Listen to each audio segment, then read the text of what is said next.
بسم اللہ الرحمن الرحیم۔ السلام علیکم ورحمۃ اللہ وبرکاتہ۔ پیارے بچوں، کیسے ہو؟ جماعت ہشتم، آپ لوگ اپنی اردو کی کتاب نکالیں۔ پیارے بچوں، صفحہ نمبر 22 نکالے۔ آج ہم سر سید احمد خان کا سبق قومی اتفاق جو ہے وہ پڑھیں گے۔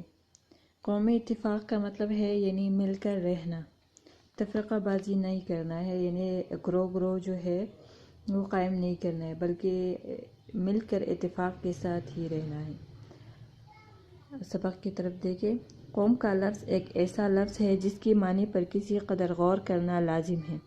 زمانہ دراز سے جس کی ابتدا تاریخی زمانے سے بھی بالاتر ہے۔ قوموں کا شمار کسی بزرگ کی نسل میں ہونے یا کسی ملک کا باشندہ ہونے سے ہوتا تھا۔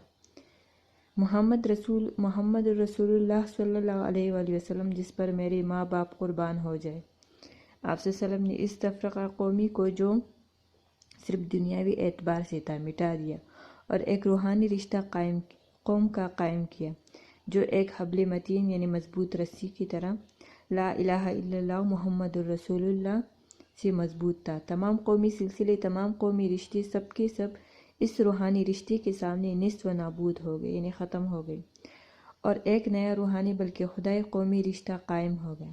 اسلام کسی سے نہیں پوچھتا کہ وہ ترک ہے یا تاجک، وہ افریقہ کا رہنے والا ہے یا عرب کا، وہ چین کا باشندہ ہے یا ماچین کا، وہ پنجاب میں پیدا ہوا ہے یا ہندوستان میں، وہ کالے رنگ کا ہے یا گورے رنگ کا، بلکہ جس کسی نے کلمہ توحید کو مستحکم کیا وہ ایک قوم ہو گیا، کیونکہ خدا نے خود فرمایا ہے، بے شک تمام مومن آپس میں بائی بائی ہے، بس اپنے بھائیوں کے مابین مصالحت کراؤ، یعنی صلح کراؤ، اور اللہ سے ڈرو تاکہ تم پر رحم کیا جائے۔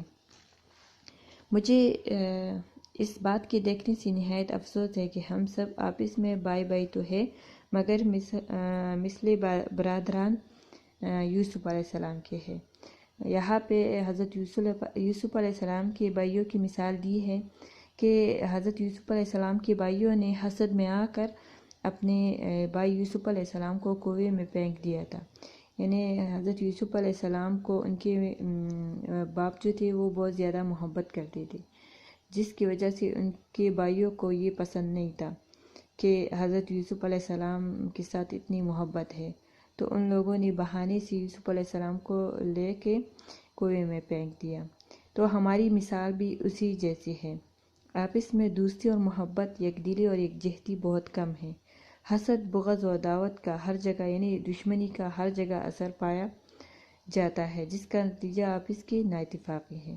شیطان، جس نے خدا سے وعدہ کیا کہ میں ضرور ان کو تیری صراط مستقیم سے ہٹا کر رہوں گا، یعنی سیدھی راہ سے ہٹا کر رہوں گا، وہ بظاہر ایک مقدس اور نورانی ہیلی سے ان روحانی بھائیوں میں نفاق ڈالنے میں کامیاب، یعنی دشمنی اور نااتفاقی ڈالنے میں کامیاب ہو جاتا ہے، اور جس طرح کہ ہمارے باپ حضرت آدم علیہ السلام اس کی فریب کو خالص دوستی سمجھ کر دھوکے میں آ گئے، اسی طرح ہم بھی اس کے دھوکے میں آ جاتے ہیں اور نفاق کو جو ہر حالات میں مردود ہے ایک مقدس لباس پہناتے ہیں۔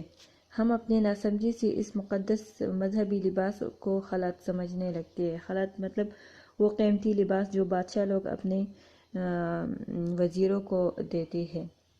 کون شخص ہے جو اس بات کو نہیں جانتا ہے کہ جس شخص نے لا الہ الا اللہ کہا وہ مسلمان ہے، جس نے ہمارے قبلے کو اپنا قبلہ بنایا وہ مسلمان ہے، اور جو مسلمان ہے وہ ہمارا بھائی ہے۔ امام اعظم فرماتے ہیں، ہم اہل قبلہ کو کافر نہیں کہتے، بھائی ہما، یعنی اس کے باوجود فروعی مسائل، یعنی جو گروہی مسائل ہیں میں اختلاف ہونے کی نسبت کی طرح ہماری قوم نے اس حبل المتین یعنی مضبوط رسی کی بندش کو توڑا ہے، اور اس رشتہ اخوت کو جسے خود خدا نے قائم کیا تھا چھوڑا ہے۔ ان نااتفاقیوں نے ہماری قوم کو نہایت ضعیف اور ٹکڑے ٹکڑے کر دیا ہے۔ جمعیت کی برکت ہماری قوم سے جاتی رہی ہے۔ قومی ہمدردی، قومی ترقی اور قومی امور کی سر انجام دینے میں اس نالائق نااتفاقی نے بہت کچھ اثر بد پہنچایا ہے۔ بس ہمارے قومی ترقی کا سب سے اول مرحلہ یہ ہے کہ ہم سب آپس کی محبت سے اس عداوت اور نفاق کو یکتائی اور یکجہتی سے مبدل کرے، یعنی تبدیل کرے، یعنی آپس میں جو اتفاق ہے اور یکجہتی ہے ان کو نفاق سے تبدیل کرے۔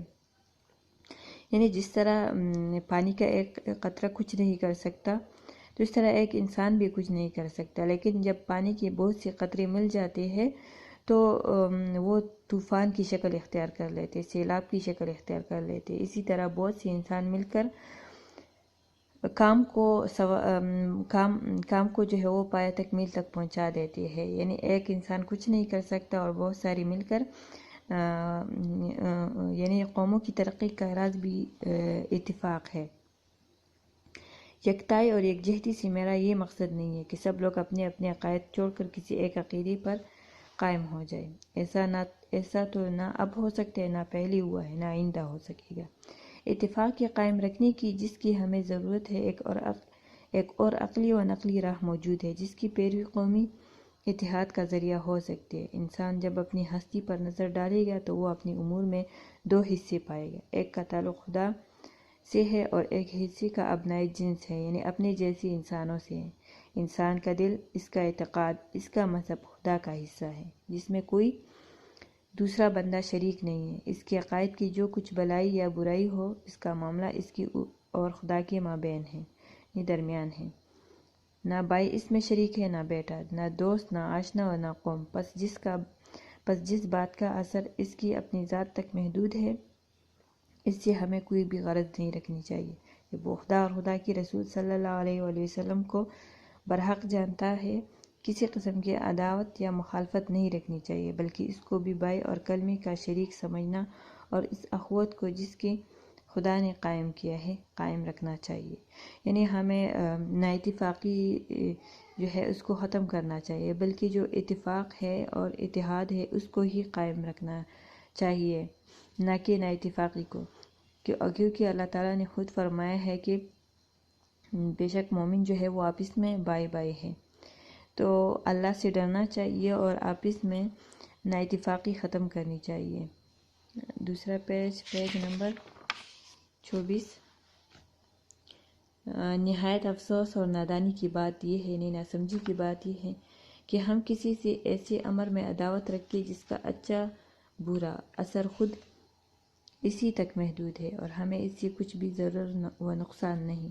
جو حصہ اپنا جنس کا ہے اس سے ہمیں غرض رکھنی چاہیے، وہ حصہ آپس کی محبت، باہمی دوستی، ایک دوسرے کی اعانت یعنی مدد، ایک دوسرے کی ہمدردی ہے جس کے مجموعے کا نام قومی ہمدردی ہے۔ یہ ایک طریقہ ہے جس سے خدا کے حکم کی بھی اطاعت اور آپس میں برادرانہ برتاؤ، قومی اتفاق، قومی ہمدردی قائم ہو سکتی ہے، جو قومی ترقی کے لیے پہلی منزل ہے۔ یہ بات ہمیں بھولنی نہیں چاہیے کہ ان روحانی بھائیوں کے سوا اور بھی ہمارے وطنی بھائی ہیں، گو وہ ہمارے ساتھ اس کلمے میں جس نے ہم مختلف قوموں اور مختلف فرقوں کو ایک قوم اور آپس میں روحانی بھائی بنا دیا ہے، وہ شریک نہیں ہے، مگر بہت سی تمدنی امور ہیں جن میں ہم اور وہ مثل بھائیوں کی شریک ہیں۔ ہمسائے کا ادب ہمارے مذہب کا ایک اہم جزو ہے۔ یہی ہمسائیگی وسعت پاتے پاتے ہم ملکی اور ہم وطنی کی وسعت تک پہنچ گئی ہے۔ ان ہم وطن بھائیوں میں بھی دو حصے ہیں، ایک میں ان کا تعلق خدا سے ہے اور ایک میں اپنائے جنس کا۔ خدا کا حصہ خدا کے لیے چھوڑو اور جو حصہ ان میں اپنائے جنس کا ہے اس سے غرض رکھو۔ تمام امور انسانیت میں جو تمدن و معاشرات سے تعلق رکھتے ہیں، ایک دوسرے کی مددگار رہو، آپس میں سچی محبت، سچی دوستی اور دوستانہ بردباری رکھو۔ یعنی انسان اگر ایک دوسرے سے سچی محبت اور دوستی رکھتے ہیں تبھی وہ جو ہے اور آپس میں اور کوئی غرض نہ ہو، تبھی وہ جو ہے وہ معاشرہ جو ہے وہ ترقی کر سکتا ہے۔ لیکن اگر آپس میں یہ نا اتفاقی میں بدل جائے تو وہ قوم کبھی ترقی نہیں کر سکتی۔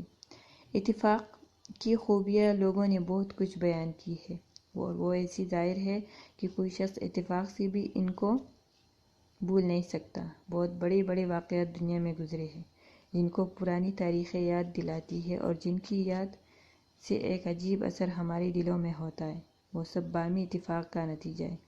ایک ناچیز ریشہ گیا یعنی گھاس کی تار کی طرح جو نہایت کمزور ہوتا ہے، باہمی اتفاق سے ایسا قوی اور زبردست ہو جاتا ہے کہ بڑی سی بڑی قوت کا مقابلہ کرتا ہے۔ اس وقت تعلیم یافتہ دنیا میں جو ترقی ہے یا مہذب ملکوں میں جو کچھ طاقت ہے وہ سب اتفاق کے بدولت ہے۔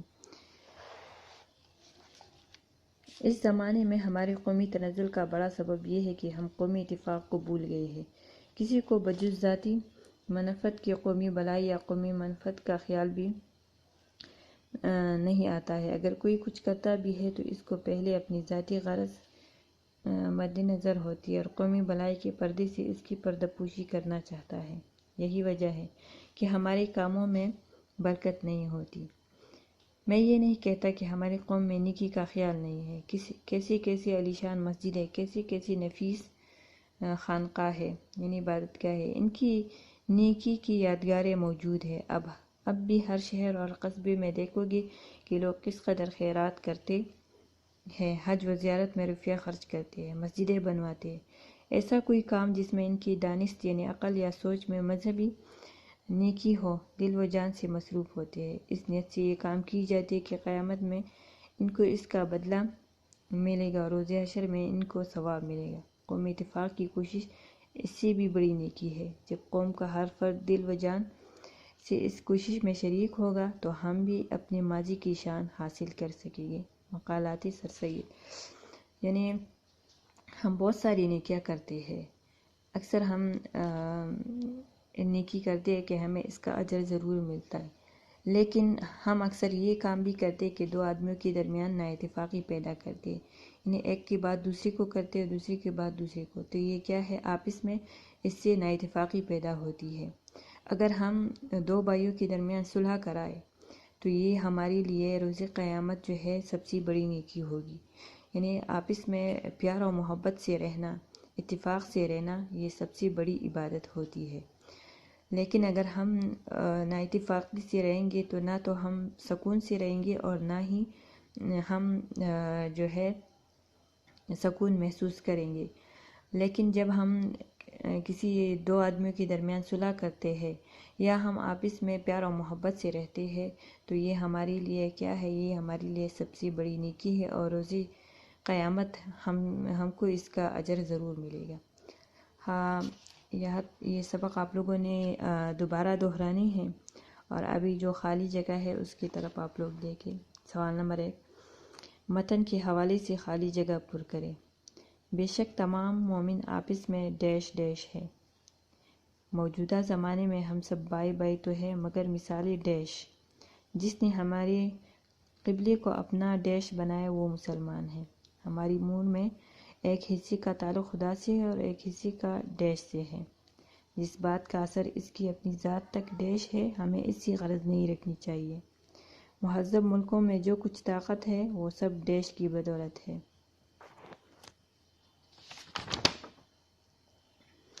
یہاں تک یہ بچوں آپ لوگوں کا خالی جگہ ہے، یہ آپ لوگوں نے خود جو ہے سبق پڑھ لیا تو یہ بھی آپ لوگ خود پر کر لیں اور اپنا ہوم ورک جو ہے وہ مجھے ضرور سینڈ کر لیں۔ اور یہ سبق بھی دہرائے اور یہ خالی جگہ جو ہے یہ بھی آپ لوگ یاد کر لیں۔ آج کے لیے اتنا کافی ہے۔ اپنا خیال رکھیں بہت زیادہ اور مجھے بھی اپنی دعاؤں میں یاد رکھیں۔ اللہ حافظ۔